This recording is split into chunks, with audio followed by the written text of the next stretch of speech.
সপ্তাহে একদিন বিরিয়ানি কিংবা খিচুড়ি খেতে ভালোই লাগে, কারণ প্রতিদিন ভাত মাছ মাংস এসব খেতে খেতে বোরিং হয়ে যাই।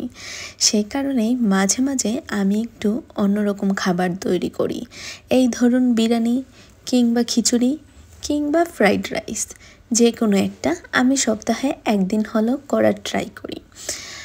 যাই হোক, আজকে আমি পাক্কি বিরিয়ানি রান্না করব, সেটা হচ্ছে মুরগির মাংস দিয়ে। আমার কিছুদিন ধরেই খেতে ইচ্ছে করছিল মুরগির মাংস দিয়ে, সব সময় তো গরুর মাংস দিয়ে খাই। তো আজকে ভাবলাম যে মুরগির মাংস দিয়ে পাক্কি বিরিয়ানি রান্না করি। একদিকে আমি মাংস, অন্যদিকে আমি কিশমিশ আলু বোখরা এইসব কিছু কেটে নিয়েছি। কিশমিশ তো আমি অনেক নিয়েছি। যাই হোক, অন্যদিকে আমি আলু আর ডিমকে হলুদ মরিচ লবণ দিয়ে ভেজে নিয়েছি।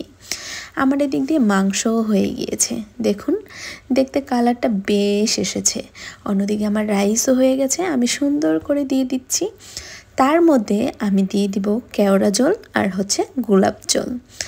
ইউজ না করলে তো হয়ই না। এই যে আমি কেওড়া জল আর গোলাপ জল একসাথে মিক্স করে রাইসের মধ্যে দিয়ে দিচ্ছি। সাথে আমি দিয়ে দিব আরও কিছু জিনিস, সেটা ঘি।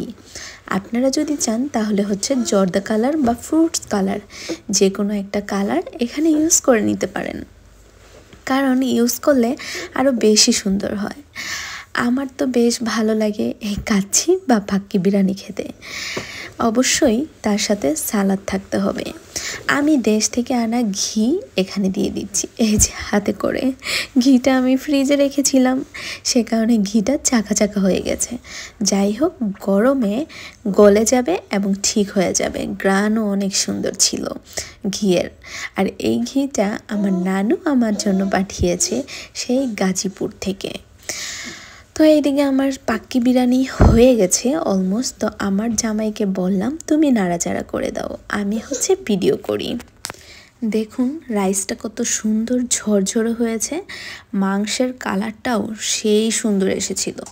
অন্যদিকে ডিম ছিল, আলু ছিল, সব মিলিয়ে আজকের খাবারটা বেশ মজাদার হয়েছিল। আপনারা যারা খেতে চান চলে আসুন আমার বাসায় জার্মানিতে। অবশ্যই আমি রান্না করে আপনাদেরকে পাক্কি বিরিয়ানি খাওয়াবো।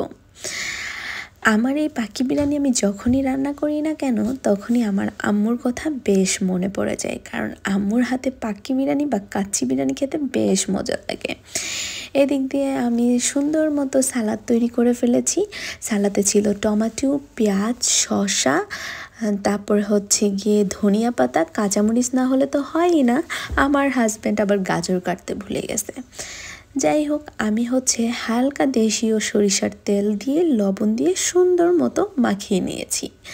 কাচ্চি বিরিয়ানি খাবো আর সালাদ থাকবে না তা কি হয়? প্লেটে বেড়ে নিলাম, এই যে সামনে শসা, সাথে কোকা কোলা। তো আজকের মতো এই পর্যন্তই। ভালো থাকুন সবাই, আল্লাহ হাফেজ।